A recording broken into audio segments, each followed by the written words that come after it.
हस्ती कोई ऐसी भी है इंसान के सिवा और, मजहब का खुदा और है मतलब का खुदा और इसी मतलब ने भाई को भाई से जुदा कर रखा है, जो सदियों से हम प्याला हम निवाला रहे। अब वहां दूरियों ने जगह बना ली है, मोहब्बतों की जगह नफरतों का कब्जा है। आखिर मुसलमानों पर इतने सवाल क्यों हैं और हिंदुओं के मन में इतने सवाल क्यों हैं? अब तो मजहब कोई ऐसा भी चलाया जाए जिसमें इंसान को इंसान बनाया जाए। नमस्कार, आदाब, मैं हुसैन रिजवी। वक्फ क्या है, क्यों है और वक्फ को लेकर इस कदर हंगामा क्यों बरपा है? आखिर मुसलमानों में वक्फ बोर्ड को लेकर इतना डर क्यों है और क्या कुछ लोग इसे खत्म भी करवाना चाहते हैं? वक्फ एक्ट संशोधन बिल को लेकर क्या मुसलमानों का परेशान होना जायज है? ऐसे बहुत से सवालों के आज आपको जवाब मिलेंगे, लेकिन सबसे पहले आपको वक्फ के बारे में कुछ बहुत अहम बातें बताते हैं। वक्फ एक अरबी का शब्द है जिसका मतलब किसी चीज को रोक देना, ठहरा देना। मतलब यह कि अल्लाह ईश्वर की राह में किसी चीज को रोक दिया गया है, रख दिया गया है। यह हिंदी में दान और अंग्रेजी में एंडाउमेंट जैसा ही है, जिसमें किसी दान देने वाले ने अपनी जमीन या कोई भी चीज वक्फ कर दी, मतलब उसे समाज के लिए दे दिया है। वक्फ एक वचन यानी सिंगुलर है, इसे बहुवचन में औकाफ कहा जाता है। दुनिया के इतिहास में वक्फ बहुत पुराना है।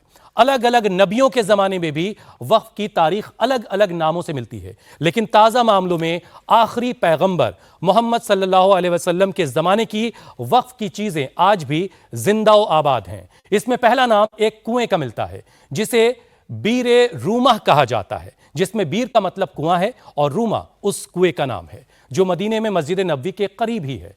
प्रॉफेट मोहम्मद साहब के हाथ का लगाया हुआ एक बहुत बड़ा खजूर का बाग भी है जो वक्फ है, जिसकी कमाई आज भी जरूरतमंदों के काम आ रही है। इतिहासकारों का मानना है कि एक सल्जूक अंपायर ने दुनिया को सबसे पहला तालीमी निजाम यानी एजुकेशन का सिस्टम दिया, जिसके लिए बड़े बड़े औकाफ कायम किए गए और फिर उसी औकाफ के तहत बहुत सारी यूनिवर्सिटीज, मदरसे बनाए गए। इसी के लिए अबुल हसन अली तूसी, जो निजामुल मुल्क तूसी के नाम से मशहूर हैं, उनका नाम बहुत एहतराम से पूरी दुनिया में लिया जाता है। यूरोप ने भी उसी सिस्टम के तर्ज पर अपनी बहुत सारी यूनिवर्सिटियां उस वक्त कायम की और उसके बाद जब तुर्क भारत आए तो ये पूरा निजाम सिस्टम लेकर भारत आए और इसी सिस्टम के तहत आगे की हुकूमतें भी काम करती रहीं। वक्फ के तहत कुएं बनवाए, नहरें बनवाई, मदरसे, अस्पताल बने, खानकाहें और सराय बनी जो जरूरतमंदों के काम आती रहीं। ये सारी तारीखी चीजें आज भी वक्फ हैं। कुछ वक्फ बोर्ड में रजिस्टर हैं और कुछ नहीं है। जो वक्फ बोर्ड में रजिस्टर नहीं है वो भी वक्फ हैं। अंग्रेजों ने हिंदुस्तान में आने के बाद 1913 में मुसलमानों के वक्फ को रेगुलेट करने के लिए वक्फ एक्ट बनाया, तो हिंदुओं के लिए दान की गई चीजों को रेगुलेट करने के लिए धार्मिक न्याय एक्ट बनाया गया। आजाद हिंदुस्तान में 1954 में वक्फ एक्ट संसद से पास हुआ और वक्फ बोर्ड वजूद में आया। 1995 में नया वक्फ बोर्ड एक्ट आया और 2013 में इसमें कुछ संशोधन किया गया। अब एक बार फिर से इसमें संशोधन की बहुत बातें हो रही हैं, मामला जेपीसी के पास है। आज हम इसी पर बात करेंगे कि जो लोगों के बीच बात हो रही है उसमें सच्चाई कितनी है, अफवाहें कितनी हैं, मौजूदा कानून में क्या ऐसी कमी है जिसकी वजह से नया बिल लाने की जरूरत पड़ रही है और नए बिल में ऐसी क्या बातें जोड़ी गई हैं। सबसे पहले आपसे मुलाकात करवाते हैं अपने मेहमानों की। हमारे साथ बहुत ही खास मेहमान हैं जो वक्फ से जुड़े मामलों को बहुत बारीकी से आपको समझाएंगे। हमारे साथ अहमद जावेद साहब हैं, मेरी बाएं तरफ सामने बैठे हुए हैं। इस्लामिक स्कॉलर हैं आप, कई अखबारों के एडिटर रहे, वरिष्ठ पत्रकार हैं, कई किताबें लिख चुके हैं और दिलचस्प बात यह भी है कि अहमद जावेद साहब की लिखी हुई एक किताब आज जर्नलिज्म के छात्रों को पढ़ाई जाती है। अहमद जावेद साहब, आपका बहुत बहुत स्वागत है, बहुत बहुत खैर मकदम है। तालियों के साथ स्वागत कीजिए। बीच में हैं डॉक्टर कैसर शमीम साहब, आप सेंट्रल वक्फ काउंसिल में सेक्रेटरी के तौर पर काम कर चुके हैं और बहुत करीब से वक्फ की चीज़ों को समझते हैं, ज़मीन पर काम किया है और एक किताब भी कैसर शमीम साहब की बाजार में अवेलेबल है जो वक्फ को समझने का एक बेहतरीन जरिया है, जिसका नाम है लॉ एंड एडमिनिस्ट्रेशन ऑफ औकाफ। इसके अलावा हमारे साथ हैं जावेद अहमद साहब। दो नाम थोड़े से एक दूसरे से मिलते जुलते हैं। अब जावेद अहमद साहब मेरे ठीक दाएं तरफ बैठे हुए हैं। आप जो हैं वो वक्फ वेलफेयर फोरम चलाते हैं जो वक्फ बोर्ड की अलग अलग मौकों पर मदद करता है और लोगों के बीच वक्फ को लेकर के अवेयरनेस फैलाने का काम करता है। सबसे पहले आप लोगों से हम बातचीत की शुरुआत करते हैं।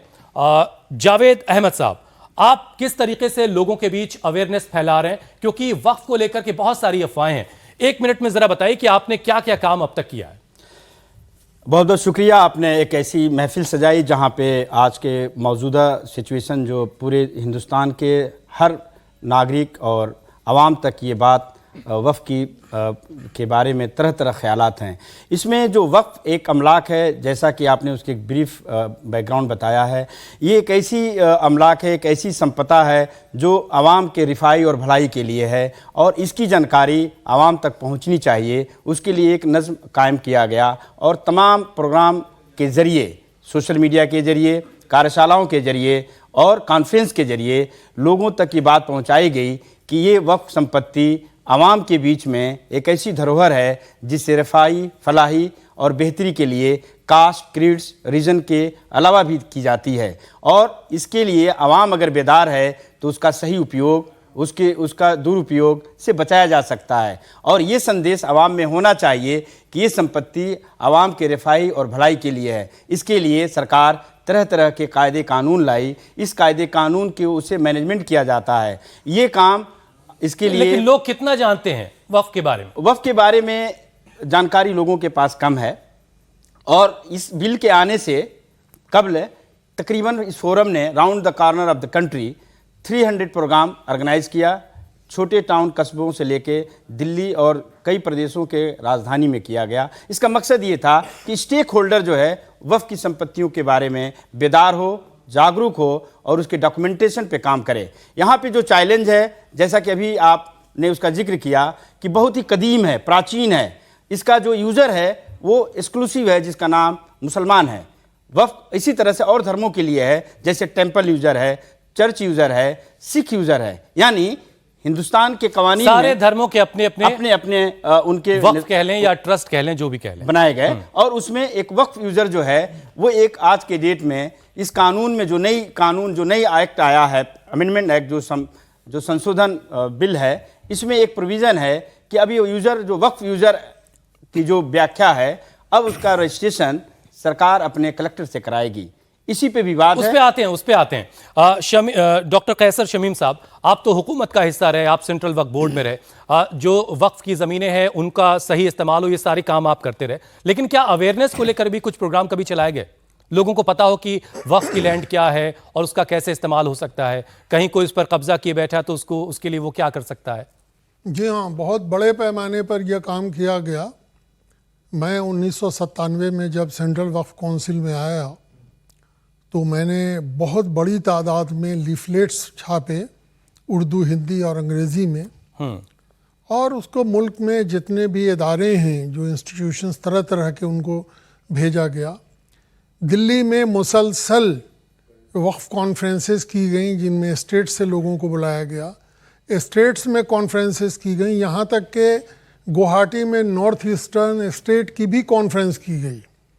जब मैं पंजाब वक्फ बोर्ड का एडमिनिस्ट्रेटर था, जो उस ज़माने में पंजाब, हरियाणा और हिमाचल का मुश्तरका बोर्ड था, चंडीगढ़ का भी उसी में शामिल था, तो उस ज़माने में हमने वक्फ गज़ट का इजरा किया और बहुत बड़ी तादाद में लोगों तक पहुंचाया गया। तो ये काम तो होता रहा है। मसला लोगों की नावाकफियत की वजह वो नहीं है, लोगों तक इस तरह की कोई भी कोशिश जो होती है वो एक महदूद कोशिश होती है। तो अवेयरनेस तो तब होगी जब लोगों को मीडिया उसको उस पर बात करेगा। चलिए, आज का दिन फिर बेहतरीन है। आप लोगों के जरिए इंडिया टीवी के दर्शक और हिंदुस्तान के तमाम लोग ये जानेंगे कि वक्फ क्या है, वक्फ बोर्ड क्या है और मौजूदा कानून क्या है और नए बिल में ऐसी क्या खास बातें हैं जो पुराने कानून में नहीं थी। अहमद जावेद साहब, आप चूंकि इस्लामिक स्कॉलर हैं, उस नजरिए से भी आपसे सवाल लेंगे, लेकिन प्रोपेगेंडा आपने क्या क्या देखा? आप सहाफ़ी भी हैं, सीनियर जर्नलिस्ट हैं, प्रोपेगेंडा क्या क्या हो रहा है अभी लोगों के बीच? अफवाहें क्या क्या हैं? वक्फ के ताल्लुक से गलतफहमियां हैं समाज में कि ये शायद इसका इस्तेमाल सिर्फ मुसलमानों के लिए है या ये है क्या, इसके बारे में लोग नहीं जानते हैं। दूसरी चीज़ ये अफवाह फैलाई गई कि वक्फ बोर्ड जो है वो जैसे कोई किसी प्रॉपर्टी की मालिक है। हालांकि वक्फ एक जमीनों के घोटाले की कोई जगह है। हालांकि वक्फ बोर्ड जो है वो सरकार की एक एजेंसी है, रेगुलेटरी है। जैसे प्रेस काउंसिल ऑफ इंडिया एक रेगुलेटरी है, उसका कोई प्रेस नहीं होता, कोई पब्लिकेशन नहीं होता और वो किसी पब्लिकेशन की मालिक नहीं होती, बस उसकी निगरानी करती है कि वहाँ ठीक ठाक काम हो रहा है नहीं हो रहा है। सबसे पहले तो ये समझना चाहिए कि वक्फ है क्या। ये असल में इस्लाम के बिल्कुल शुरू में कुरान की आयत हैं कि तुम अपने माल करीबी रिश्तेदारों के लिए, मुसाफिरों के लिए, अल्लाह की राह में ख़ुद को लगा देने वालों के लिए और ज़रूरतमंदों के लिए, फ़ुक़रा और मसाकीन के लिए अपने माल दो, खर्च करो भी है और ठहरा लो दो यहाँ से। फिर उसके बाद आपको इस्लामिक वक्फ कर दो। हाँ, एक सेकंड और कि इस्लामिक लॉ के जो प्राइमरी रिसोर्स हैं उसमें सुन्नत या हदीस है। हदीस की सबसे ऑथेंटिक किताब बुखारी शरीफ है।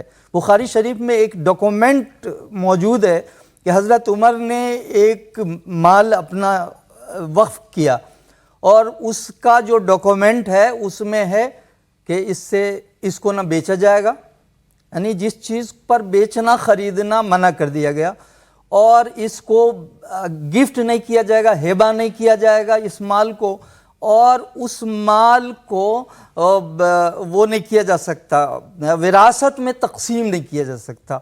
ये 3 पाबंदी लगा के जिस माल को ठहरा दिया जाता है आम लोगों के रिफा के लिए, उसमें आपने देख लिया कि क्या यही सेम बातें हिंदुस्तान में भी हैं? यही बातें तकरीबन यही बातें इस भारत के कानून में भी हैं। भारत कोई बेच खरीद नहीं सकता, नहीं विरासत में किसी को नहीं दे सकता, उसको किसी को गिफ्ट नहीं कर सकता। ये रुकावट है। इसके चलते वो माल ठहर जाता है और उसकी आमदनी या उसका यूज आम लोग करते हैं, वेलफेयर के काम में ही उसका इस्तेमाल हो, ना कि उसका मिसयूज हो। ये है, और इस बात को पब्लिक को भी समझना चाहिए, सरकार को भी समझना चाहिए, और जो यूज़र्स हैं उन्हें भी समझना चाहिए। अगर वो इसको समझ लें तो फिर गलत फहमियाँ जो हैं, जो फैलाई गई हैं कि वक्फ के नाम पर ज़मीनें कब्ज़ा कर ली गई हैं, वक्फ के नाम पर ये हो। चलिए आज कोशिश करेंगे बहुत सारी गलतफहमियां दूर हो, जहनों में जो जाले लगे हैं वो भी दूर हो, और जो नए कानून में क्या ऐसी बातें हैं वो भी जानेंगे, और मौजूदा कानून जो है उसमें क्या परेशानियां थी भाई जो नया कानून लाने की जरूरत पड़ रही है। इससे पहले कि मैं अपने मेहमानों से बातचीत को आगे बढ़ाऊं, जरा ऑडियंस में से कुछ सवाल ले लेते हैं, क्योंकि फिर 19 सवालों के जरिए हम आगे अपने इस कार्यक्रम को बढ़ाएंगे। कोई सवाल आप लोगों के बीच? आपका नाम क्या है? अब्दुल गफ्फार साहब, क्या पूछना चाहते हैं, बताइए। मैं मालूम करना चाहता हूं कि जो 2013 में वक्फ एक्ट बना था उसमें क्या कमी रह गई जो नया वक्फ एक्ट लाया जा रहा है? जी शमीम साहब आप बेहतर बताएंगे। मौजूदा जो कानून हमारे पास है उसमें ऐसी क्या कमियां हैं जिसकी वजह से एक नए बिल की जरूरत पड़ रही है? ये बात तो हुकूमत को बतानी चाहिए थी, पार्लियामेंट में बताई जानी चाहिए थी, और बिल में उसका जिक्र होना चाहिए था कि आखिर क्यों वो अमेंडमेंट करना चाहते हैं, क्या कानून में कोई कमी है। लेकिन उन्होंने इसके बजाय वक्फ की गड़बड़ी का जिक्र किया है। बिल में जो रीज़न ऑफ ए स्टेटमेंट है उसमें कहीं भी ये नहीं कहा गया है कि उनको कैसे पता चला कि क्या ख़राबी है कानून में। सिर्फ उन्होंने एक नया बिल पेश कर दिया और ये कहते हैं कि इससे एफिशिएंसी पैदा हो जाएगी। बुनियादी सवाल ये है कि ये जो ख़राबी हमें वक्फ में के काम में नज़र आता है, वक्फ मैनेजमेंट में जो गड़बड़ी है, उसकी वजह कानून की कमी है या उसका इम्प्लीमेंटेशन नहीं किया जाना है। इस पर बिल बिल्कुल खामोश है। मैं आपको चंद मिसालें देता हूँ। वक्फ एक्ट 1995 में 30 साल पहले 1/1/1996 से जब लागू किया गया तो ये इल्तज़ाम किया गया कि हर रियासत में रियासती हुकूमत वक्फ की जायदाद का सर्वे करेगी, उसका रेवेन्यू डिपार्टमेंट सर्वे करेगा। वो सर्वे कमिश्नर अपॉइंट करेंगे, सर्वे कराएंगे और ये तय करके कि कौन सी जायदाद वक्फ है और कौन सी नहीं है उसका गज़ट नोटिफिकेशन करेंगे। आपको जान के हैरत होगी कि आज 30 साल के बाद भी हिंदुस्तान की किसी रियासत ने पार्लियामेंट के इस मैंडेट पर अमल नहीं किया है। और जितने भी फिगर्स दिए जा रहे हैं वक्फ के बारे में सारे झूठे हैं। जो 30 वक्फ बोर्ड हैं उनमें से 7 वक्फ बोर्ड ने आज तक रूल नहीं बनाया है। तो कर क्या रहे हैं ये लोग फिर? सारा गैर कानूनी काम कर रहे हैं। जो रूल ना खत्म हो चुका उसके बुनियाद पर काम करने पर वक्फ बोर्ड को मजबूर किया जा रहा है, इसलिए कि रियासती सरकार की जिम्मेदारी थी कि वो वक्फ रूल बनाए और उसको नोटिफाई करे। उसने आज तक नहीं किया है। मैं उन रियासतों के नाम बता आपकी दे रहा बात से हूं। जो मैं समझ पाया कि कानून तो है, वो इंप्लीमेंट नहीं हो पा रहा है जिस तरीके से उसे मिसाल इंप्लीमेंट सुन होना लीजिए, चाहिए। ये मिसाल कोई और नहीं देगा। यूपी ने आज तक नहीं बनाया है, मध्य प्रदेश ने आज तक नहीं बनाया है, झारखंड ने आज तक रूल नहीं बनाया है, दिल्ली ने रूल नहीं बनाया है, लक्षद्वीप और अंडमान निकोबार ने नहीं लक्षद्वीप नहीं, अंडमान निकोबार ने नहीं बनाया है। तो जब रूल नहीं बना तो काम कैसे हो रहा है? और जब रूल नहीं बना तो रेगुलेशन भी नहीं बना, तो सर्विस कंडीशंस कैसे तय हो रहे हैं? ट्रिब्यूनल कैसे काम कर रहा है? ये सारे का सारा काम गैर कानूनी करवाया जा रहा है स्टेट गवर्नमेंट के जरिए। वक्फ मैनेजमेंट की खराबी इसलिए है। तो कहीं सब इतनी सारी कमियों की वजह से तो सरकार ने नहीं सोचा कि भाई कानून में कुछ अमेंडमेंट की जरूरत है? कानून कहाँ है? कानून तो मौजूद है। सरकार नाफिज नहीं कर रही है। तो जब आप नाफिज नहीं करेंगे, उसके लिए मैकेनिज्म नहीं बनाएंगे, तो कोई भी कानून अज खुद कैसे काम करेगा? तो जावेद साहब, आप जरा ये समझाइए, फिर आप जो असिस्ट करते हैं वक्फ बोर्ड को और लोगों के बीच अवेयरनेस फैलाने का काम कर रहे हैं, इतनी सारी कमियां तो शमीम साहब ने ही गिना दी हैं। तो एक तो ये चीज समझाइए, और लोगों के बीच तो बात ये भी हो रही है कि किसी रोज वक्फ बोर्ड वाले आएंगे और किसी राम गोपाल श्याम के घर को कह देंगे भाई हमारा इसे खाली करो, इसलिए भी नए कानून की जरूरत है। जैसा कि अभी आपने विस्तृत तौर पे समझा कि वक्फ के कानून और उसके कंप्लायंस कैसे हैं, इसमें मैं ऐड करना चाहूँगा। उत्तर प्रदेश के केस में 27 साल हो गए बाइलाज की बात कर रहे थे सर।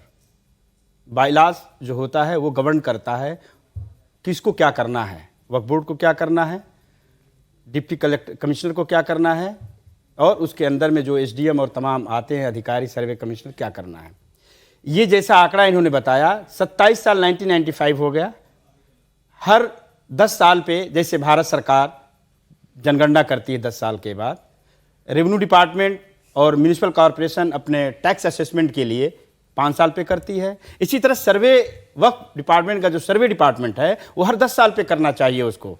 जैसे 1995 पिछला सर्वे कब हुआ था वक्फ बोर्ड का? उत्तर प्रदेश के केस में 1985 में हुआ है। 85 से उसके बाद हुआ ही नहीं। और जब भी कोई एक्ट और कोई अमेंडमेंट बिल आता है तो ड्यू होता है सर्वे, या बिल आने के बाद, एक्ट आने के बाद, लागू होने के बाद आपको 1 साल के अंदर करना होता है। तो विडंबना ये है तमाम 32 वक्फ बोर्ड में कि जल्दी जल्दी में कुछ कंप्लायंस को करने के लिए 2023 में सर ने जो बताया 16 ने किया, अब कुछ और कर लिया। फोरम की कोशिश उत्तर प्रदेश के चैप्टर में परसुएशन के लिए ऑनलाइन यानी डिजिटल गवर्नेंस की बात कही गई, तो सरकार ने उसको माना, और उत्तर प्रदेश एक ऐसा 30 वक्फ बोर्ड में है जहां पे ऑनलाइन रजिस्ट्रेशन होता है। अब आपका जो दूसरा सवाल है कि कहीं भी वक्फ बोर्ड अपनी पैर कदम रख देता है तो क्या वो संपत्ति वक्फ हो जाता है, ये मिथ है, ये गलत नैरेटिव है। हकीकत ये है कि 1995 और अमेंडमेंट एक्ट 2013 है, ये आपको अगर कोई वक्फ बाय यूजर की बात हो रही है, एक होता है सर्वे कमिश्नर, जैसा सर ने बताया कि सर्वे कमिश्नर का काम है कि थ्रू आउट ईयर, यानी उत्तर प्रदेश में 75 जिले हैं और सर्वे कमिश्नर केंद्र में बैठता है, यानी सीनियर आईएएस ऑफिसर होता है। जिले का जो कलेक्टर होता है वो डिप्टी सर्वे कमिश्नर होता है, और उसके अंडर में सर्वे इंस्पेक्टर होता है। तो सर्वे इंस्पेक्टर पूरे उत्तर प्रदेश में 32 हैं जहां पे 75 होना चाहिए, और एक इंस्पेक्टर को 4-5 जिले मिले हुए हैं। तो सरकार ने अपने काम को नहीं किया, ये बात बिल्कुल वैलिड है, टेस्टेड है। दूसरा, जो स्टेक होल्डर था, मुतवल्ली या वक्फ बोर्ड के जो मैनेजमेंट था, उसने भी अपनी भूमिका को नहीं निर्वहन किया, और इसका रिजल्ट ये हुआ कि सरकार 2023 अमेंडमेंट एक्ट लाने से पहले या 2024 में जो टेबल किया गया है, उसने जरूरी अपने फॉर्मेलिटी पूरी नहीं किया, जैसे सर्वे का होना। भारत सरकार एक ड्रीम प्रोजेक्ट चला रही है गतिमान जी, जिसमें तमाम वो ऐसा नक्शा होगा, डिजिटल होगा, जो हर डिपार्टमेंट की डिटेल होगी, और जिस डिपार्टमेंट का जो यूज़र होगा वो उसको एक्सेस कर लेगा। तो सरकार ने 3 चीज़ की वादा किया जो इस बिल में लाने की बात कह रही है कि हम आपको एक्सक्लूसिवनेस देंगे, यानी इंक्लूसिव की भी बात कर रही है कि हम महिलाओं को, बच्चों को इससे एम्पावर करेंगे। दूसरा ये कह रही है कि हम आपको वामसी और गति शक्तिमान प्रोजेक्ट से जोड़ेंगे। वामसी अभी पूरा नहीं हुआ, 80% ही कंप्यूटराइज हुए। एक यहाँ पर और आपके दर्शकों को बताना जरूरी होगा कि ये पूरा जो कवायद है ये है वक्फ में रजिस्टर्ड प्रॉपर्टियों की है। कहीं इससे ज़्यादा तादाद ऐसी प्रॉपर्टी हैं जो राजस्व में तो हैं लेकिन वक्फ बोर्ड के रिकॉर्ड में इंदराज नहीं है। मतलब इसका ये हुआ कि वो कागजों पे इबादत गाह लिखी है, मस्जिद लिखी है, लेकिन वो वक्फ बोर्ड में रजिस्टर्ड नहीं है। और तीसरी ऐसी संपत्ति है तो उसको जो दोनों जगह नहीं है। तो अगर कोई ऐसी मस्जिद है, कोई ऐसी इबादत गाह है, कोई मदरसा है जो रेवेन्यू के रिकॉर्ड में है कि ये भाई मस्जिद है, लेकिन वो वक्फ बोर्ड में रजिस्टर नहीं है, तो उससे उस मस्जिद को कोई दिक्कत है, कोई खतरा नहीं, है? अभी दिक्कत नहीं है। उसमें एक वक्फ बाय यूजर है, जैसे टेम्पल यूजर है। इस आजाद भारत में जो संविधान ने जो सबको स्वायत्ता दी है आर्टिकल 26 में कि सबको अपने मजहब, प्रैक्टिस, लिंग्विस्टिक के लिए दिया है, उसमें जैसे टेम्पल यूजर है, ये मान लिया जाएगा कि इस मस्जिद मंदिर में इबादत होती है तो उसको माना गया और ये सरकार मानती है आज भी। जब ये सेक्शन 40 को हटा दिया जाएगा तो वक्फ बाय यूजर की तादाद ज़्यादा है। ये कदीम भी हो सकती है, नहीं भी हो सकता। मैं आपकी इसका बैकग्राउंड मतलब उसके पास डॉक्यूमेंट नहीं होगा, डॉक्यूमेंट तो, नहीं होगा। हाँ। और लेकिन प्रैक्टिस में है, जैसे कब्रस्तान है, मसाजिद है, ये चीजें प्रैक्टिस में है। ये अख्तियार वक्फ बोर्ड को था और वक्फ बोर्ड को करना चाहिए था, लेकिन सरकार के बायलाज के न होने से, सरकार के नियमावली न होने से, ये सर्वे के जरिए होना था या जो स्टेक होल्डर था उसको करना था। तो मैं समझता हूं कि सरकार को एक कंप्रिहेंसिव एक कंसल्टेशन की जरूरत थी और जिन कमियों से सुदृढ़ हो सकती थी उस पे इसको ख्याल रखना चाहिए। और अभी कोई देर नहीं है, जेपीसी में इस बात की मैराथन चल रही है, तकरीबन दर्जनों बार स्टेट में इनका कंसल्टेशन हो चुका है। अब उत्तर प्रदेश, बिहार में नंबर है। अहमद जावेद साहब, आप जरा ये समझाइए कि जावेद साहब ने तो ये मना कर दिया कि भाई ये मिथ है कि वक्फ बोर्ड किसी के भी घर पर जाकर कह दे कि भाई ये हमारी जगह है, इसको खाली करिए। क्या कोई ऐसा केस है जिसके बिना पर लोगों के बीच ये बातें हो रही हैं? एक बात तो ये, और दूसरी बात ये कि ये जो ऑटोनोमस वाला जो पावर है जिसके बिना पर ये बात लोगों के बीच बहुत ज्यादा हो रही है कि भाई कहीं कोई सुनवाई नहीं होगी, ट्रिब्यूनल आपका वहीं पर फैसला हो जाना है और हाथ में जो वहां पर यूज कर रहा है उसके हाथ में कुछ नहीं आएगा। ऐसा नहीं है। ये सब गलतफहमियां फैलाई गई हैं और ये इंटेंशन, पॉलिटिकल इंटेंशन के तहत गलतफहमियां फैलाई गई हैं। एक पॉलिटिकल सेक्शन जो है और उनके वर्कर्स वो लगातार, और एक सोशल मीडिया कुछ एक्टिविस्ट हैं जो सोशल तो क्या इस तरह के मामले अदालतों में जाते हैं, फैला रही हैं? इस तरह के मामले क्या अदालतों तक जाते हैं ट्रिब्यूनल के बाद? ट्रिब्यूनल जो है वो एक पूरा सिस्टम है, वो सरकार बनाती है। अच्छा, तो दायरे के कोई कैसे कब्जा कर लेगा? वो वक्फ बोर्ड जो है, वक्फ ट्रिब्यूनल सरकार बनाती है वक्फ बोर्ड के कंसल्टेशन से, जिसमें एक जज होता है या रिटायर्ड जज होता है या हाजिर जज होता है और 2 और वक्फ के और लॉ के जानकार होते हैं। एक वहाँ का लॉ ऑफिसर होता है। उनके सामने पूरी सुनवाई होती है और वो ये देखा जाता है कि इस पर आपका टाइटल है या नहीं। ये ज़मीन आपसे सारे सबूत मांगे जाते हैं। जब वो आप सबूत नहीं देते हैं, आप मान लीजिए काबिज हैं उस पर, किसी ज़मीन पर आपने कब्जा कर लिया या कोई भी जायदाद है वो आपके कब्ज़े में है, कोई अकाउंट है जो आपके कब्ज़े में है, आप कह रहे हैं कि ये तो वक्फ नहीं है, तो आपको सबूत देना है और पूरा प्रोसेस जैसे अदालत करती है, फिर जाके वो फैसला दिया जाता है और फिर उसमें नज़रसानी की दरख्वास्त भी दी जाती है और उसकी दोबारा सुनवाई होती है और उसके बाद वो फैसला दिया जाता है। उसकी अपील जो है वो हाई कोर्ट में नहीं, आगे सुप्रीम कोर्ट में गालिबन उसकी अपील हो सकती है। तो ये कैसे कोई कह सकता है कि वो किसी भी ज़मीन को कह देंगे कि ये वक्फ की है? किसी ज़मीन को नहीं कह देंगे जिसके वक्फ होने का सबूत है, इंदराज है या जो डॉक्यूमेंट है जिसके, हाँ उसके डॉक्यूमेंट हैं, वो ऐसे डॉक्यूमेंटेड जो वो हैं प्रॉपर्टीज़ हैं, उन्हीं पर वक्फ बोर्ड दावा करती है या कोई आदमी भी, एनीबडी, हिंदू हो मुसलमान हो, वो ये कह सकता है कि ये पब्लिक प्रॉपर्टी है, इस पर फलां आदमी गलत काबिज है। तो उसकी पूरी कार्रवाई अदालती चलने के बाद कोई फैसला हो सकता है, उसके अलावा कोई सूरत ही नहीं। ठीक है शमीम साहब, एक चीज़ आप ये ज़रा समझाइए कि एक बात बहुत ज़्यादा लोगों के बीच ये हो रही है कि वक्फ बोर्ड जो है वो हिंदुस्तान में तीसरी सबसे बड़ी एक ऐसा इदारा है जिसके पास बहुत ज़मीनें हैं। इसकी क्या सच्चाई, चूंकि आप सेंट्रल वक्फ काउंसिल में रहे, इसकी क्या सच्चाई ज़रा बताइए।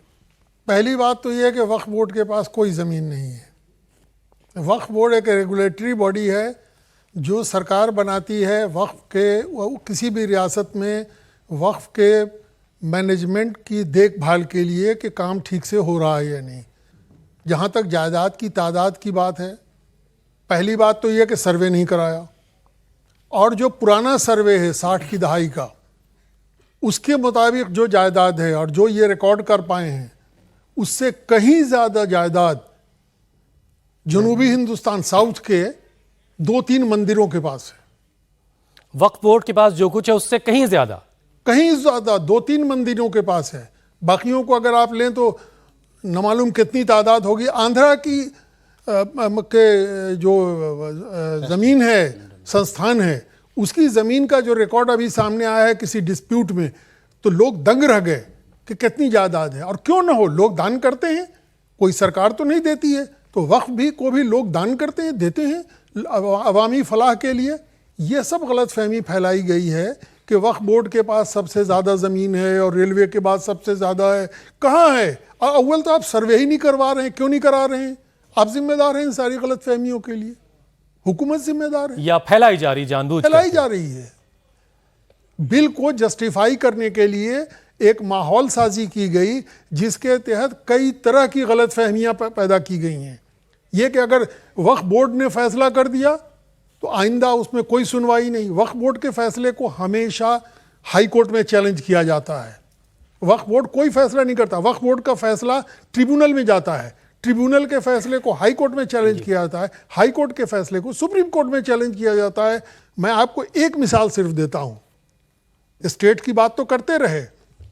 सेंट्रल वक्फ काउंसिल 3 फरवरी 2023 को उसका टर्म ख़त्म हो गया और 11 अप्रैल 2023 को उसके सेक्रेटरी साहब भी रुखसत हो गए अपने पेरेंट डिपार्टमेंट को। यानी तब से अब तक कोई न सेक्रेटरी है न काउंसिल है। काउंसिल क्यों है? उसका काम है सेंट्रल गवर्नमेंट को वक्फ के मामले में एडवाइस करना। ये पार्लियामेंट के एक्ट में है। उसके एडवाइस के बिना आप बिल बना रहे हैं, पेश कर रहे हैं, आप तो अपना काम ही नहीं कर रहे हैं। मैं एक मिसाल और दे के बात खत्म कर देता हूं, बहुत ज़रूरी है ये। स्टेट वक्फ बोर्ड में का ऑडिट किया जाना चाहिए। ऑडिटर अपॉइंट करना और भेजना है रियासती सरकार का काम है, स्टेट गवर्नमेंट का। मेरा तजुर्बा है कि वक्फ बोर्ड, और वो रिपोर्ट आती है यहाँ भी और वहाँ असेंबली के फ्लोर पे रखी जाती है। स्टेट गवर्नमेंट को उस पर ऑर्डर पास करना है रिपोर्ट पे। 5-5 साल, 7-7 साल, बाज़ जगह तो 10 साल तक स्टेट गवर्नमेंट ने स्टेट वक्फ बोर्ड का ऑडिट नहीं कराया। अब अगर मान लीजिए कि कोई खराबी ऑडिट रिपोर्ट में 10 साल पहले की निकलती है तो स्टेट गवर्नमेंट क्या ऑर्डर पास करेगी? दिल्ली में गांधी इंडोर स्टेडियम में 3 नवंबर के दिन संविधान संरक्षण सम्मेलन हुआ, जिसमें जमीयत उलमाए हिंद की तरफ से मौलाना अरशद मदनी, महमूद मदनी समेत हजारों लोग शामिल हुए। मुसलमानों के बीच एक बेचैनी है इस नए बिल को लेकर के। इसी प्रोग्राम में एनडीए की सहयोगी टीडीपी की तरफ से नवाब जान शामिल हुए और वक्फ बोर्ड को लेकर उन्होंने कहा कि मुसलमानों को नुकसान पहुंचाने वाले किसी भी कानून को संसद में पास नहीं होने देंगे।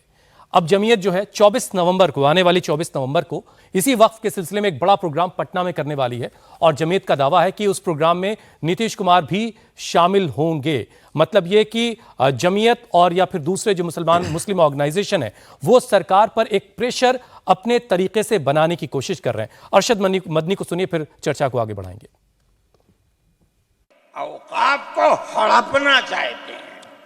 हमारी मस्जिदें इसी दिल्ली के अंदर 400-400, 500-500 साल की मस्जिदें हैं जिसमें जमीयत उलमा का दफ्तर बना हुआ है। अब्दुल नबी अकबर के जमाने की मस्जिद है। और कितनी मस्जिदें जिनके पास औकाफ, अल्लाह अकबर, लाखों करोड़ के औकाफ हैं। जौनपुर में जाकर के देखो कैसी मस्जिदें हैं दिल्ली के कुर्ब जवार में देखो कितनी बड़ी बड़ी मस्जिदें हैं। हिंदुस्तान का वो तबका जो इन मसाजिद के औकाफ को हड़प करना चाहता है, कहता है अगर किसी वक्फ जमीन या मस्जिद या किसी भी चीज के कागजात वक्फ के नहीं आए उसको वक्फ नहीं माना जाएगा। कौन 500 साल पुराने कागजात ला करके पेश कर देगा? कानून ये था कि जो मस्जिद बनी है, जो वक्फ पर बनती है वो वक्फ है। आपको क्या दर्द है? क्या आप उस वक्फ को खत्म करते हैं? इसका मतलब है मुसलमानों की जमीन को हड़प करना चाहते हो, हराम खाना चाहते हो, इसलिए उन औकाफ को हड़प करना चाहते हो। हम इसको कबूल नहीं करते। औकाफ हमारे आबा व अजदाद के किए हुए हैं। औकाफ अल्लाह की मिल्कियत में दिए हुए हैं। मस्जिदें बनी हुई हैं, आप उनकी हिफाजत कीजिए, इसलिए कि हम इस मुल्क के रहने वाले हैं, हम बाहर से आए हुए नहीं हैं। अगर हिंदू गूजर है मुसलमान भी गूजर है, अगर हिंदू जाट है मुसलमान भी जाट है, अगर हिंदू राजपूत है मुसलमान भी राजपूत है। जाओ देखो कश्मीर के अंदर, अगर हिंदू भी रहमन है मुसलमान भी रहमन है। हम इसी मुल्क के रहने वाले हैं। किसी को अच्छा लगा ये मजहब, वो इस मजहब में चला गया, किसी को ये मजहब अच्छा लगा वो इस मजहब में चला गया। क्या मजहब की बुनियाद पर इस मुल्क के अंदर आप हमें जीने का हक नहीं देंगे? मौलाना अरशद मदनी को आपने सुना। जावेद साहब जरा ये बताइए कि ये जो इल्ज़ाम सीधा सीधा अरशद मदनी साहब लगा रहे हैं कि हमारे औकाफ को हड़पने की साजिश है, कोशिश है। जो नया बिल है, जो उसमें प्रारूप है, उसमें 3 जो बिंदु हैं हाईली ऑब्जेक्शनेबल हैं, जिसमें अभी जो अख्तियार प्रॉपर्टी के रजिस्ट्रेशन और उसकी जो देखभाल की जिम्मेदारी वक्फ बोर्ड को थी वो अब डीएम को ट्रांसफ़र हो जाएगी। दूसरा जो है सेक्शन 40 जो है, जिसमें वक्फ बाय यूजर जिसकी बात हो रही है कि हमारी मस्जिद, हमारी इबादगाहें जिस ज़मीन पे जहाँ पे बनी हैं वो वक्फ है। जब ये सेक्शन 40 को रिमूव कर दिया जाएगा तो वो तमाम लाखों के तादाद में इबादतगाहें इलीगल हो जाएंगी। और जो तीसरी आखिरी बात है कि 5 साल का जो मुसलमान अब इंट्रोड्यूस किया गया है, अगर कोई व्यक्ति 5 साल का मुसलमान है तो वक्फ यूज़ कर सकता है, वक्फ क्रिएट कर सकता है। इस मुल्क में बहुत सारे ऐसे लोग हैं जो धर्म के आड़ में अपनी चीज़ों को करते हैं। मिसाल के तौर पे हिंदुस्तान के बहुत ही मशरूफ़ और मारूफ एक एक्टर हैं जिनका नाम धर्मेंद्र है, उनका ऑफिशियल रिकॉर्ड में नाम कलीम है और वो शादी जब किया उन्होंने तो कलीम के नाम से हैं। वो वक्फ यूज़र हो जाएंगे, वो वक्फ को इस्तेमाल कर सकते हैं। तो ये सर्टिफिकेट कौन देगा कि who is the 5 year old Muslim, who is the 100 year old Muslim? ठीक है अहमद जावेद साहब, ज़रा ये समझाइए कि जो बात कही गई अरशद मदनी साहब की तरफ से या तमाम इस तरह के जो प्रोग्राम हो रहे हैं, ये तो अब तक जाहिर हो गया कि मुसलमानों को वक्फ का जो नया कानून लाया जा रहा है वो मंजूर नहीं है, ये बात तो समझ में आ रही है। तो जो ये कदम अरशद मदनी जैसे लोग उठा रहे हैं, ये कितना काम करता हुआ आपको दिखाई दे रहा है एक जर्नलिस्ट के एतबार से? ये भी उस अफवाह को प्रमोट करने का काम कर रहा है, इस तरह के रिएक्शन। मैं ये समझता हूँ कि कोई भी वक्फ प्रॉपर्टी जो पुरानी है और रेवेन्यू रिकॉर्ड में वो मस्जिद, मदरसा या कुछ भी जो लिखा हुआ है, उसका रेवेन्यू रिकॉर्ड में जो खतियान होता है उसका 7वें खाने में यूज़ लिखा हुआ होता है। तो वो 7वें खाने में जिनके इस्तेमाल में है और उसको चेंज रेवेन्यू रिकॉर्ड नहीं कर सकता, रेवेन्यू ऑफिसर नहीं कर सकता, और उसको चेंज जो है वो सरकार भी नहीं कर सकती। तो इस तरह से फैलाना कि वक्फ तो एक रेगुलेटरी, वक्फ बोर्ड जो है एक रेगुलेटरी, मतलब आप ये कह रहे हैं कि बोर्ड खत्म हो सकता है, वक्फ कभी खत्म नहीं हो सकता है, लेकिन वो यूजर चेंज नहीं कर सकती और ना वक्फ बोर्ड कर सकती, ना वो इख्तियार दे देना हड़पने का तरीका जो जिसका जिक्र अभी जावेद साहब ने किया कि वो कलेक्टर को इख्तियार दे रहे हैं।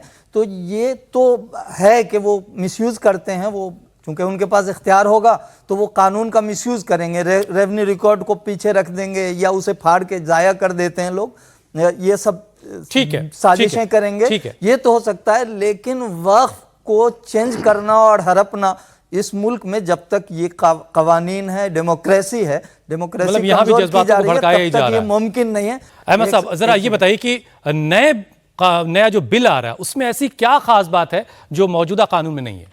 मैं उस पर आने से पहले ये वाज़ा करना चाहता हूँ, और ये बहुत ज़रूरी है वाज़ा करना, कि गलतफहमी फैलाई जाती रही है, और ये इस वक्त है कि जैसे सरकार वक्फ बोर्ड को या वक्फ को चलाती है, ऐसा नहीं है।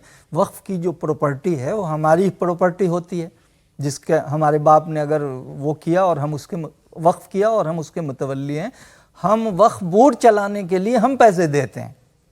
आप मालूम कर सकते हैं 2% पहले देते थे, अब कुछ 7% देते हैं।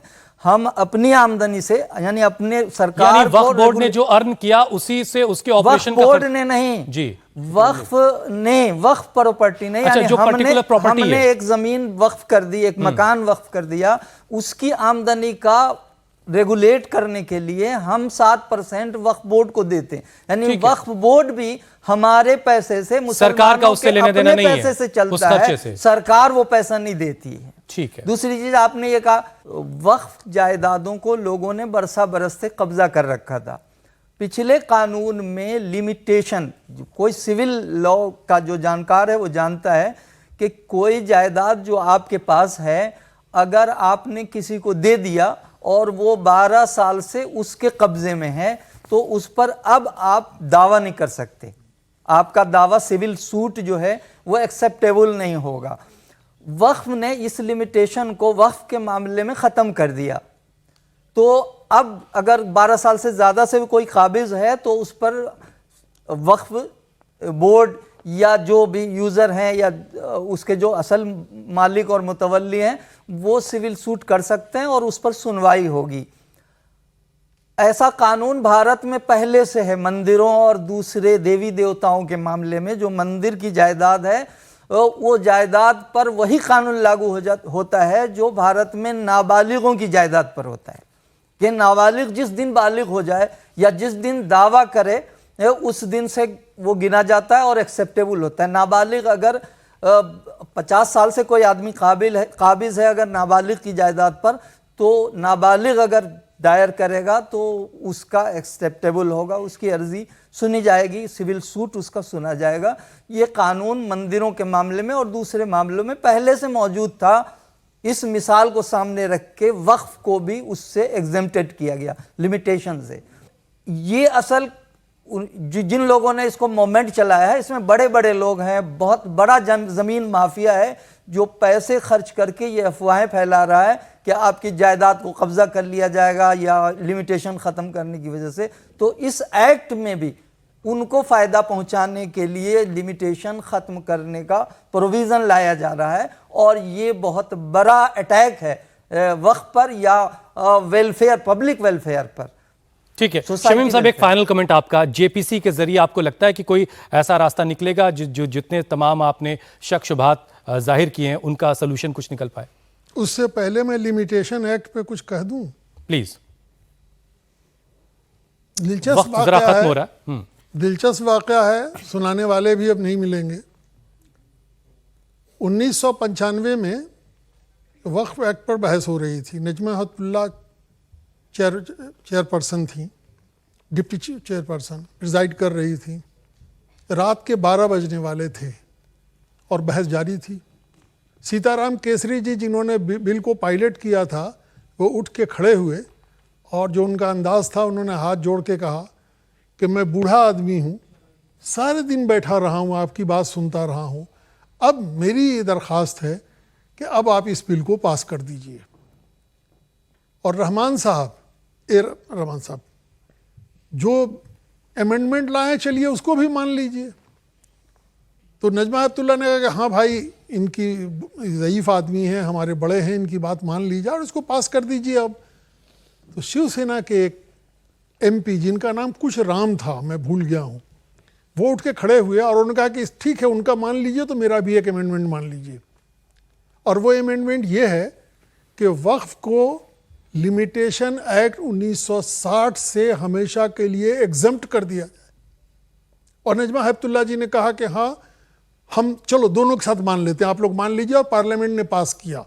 तो लिमिटेशन एक्ट को हमेशा के लिए वक्फ पर न लागू करने की तजवीज़ मिस्टर राम की थी, जो शिवसेना के थे। ये लोगों को नहीं मालूम है अब, इसलिए कि अगले दिन टाइम्स ऑफ इंडिया में छपा था, Waqf act passed with Ram Rahim amendments. अब आपके सवाल की तरफ आते हैं। वो सवाल क्या था? मेरा सवाल अच्छा, जेपीसी। तो जेपीसी को करना ये चाहिए कि पहले ये 6 महीने का काम नहीं है कि 6 महीने में दिसंबर में लाके पास कर देंगे। ये एक तवील मुद्दती काम है, इसलिए कि ये सिर्फ मुसलमानों के लिए नहीं है।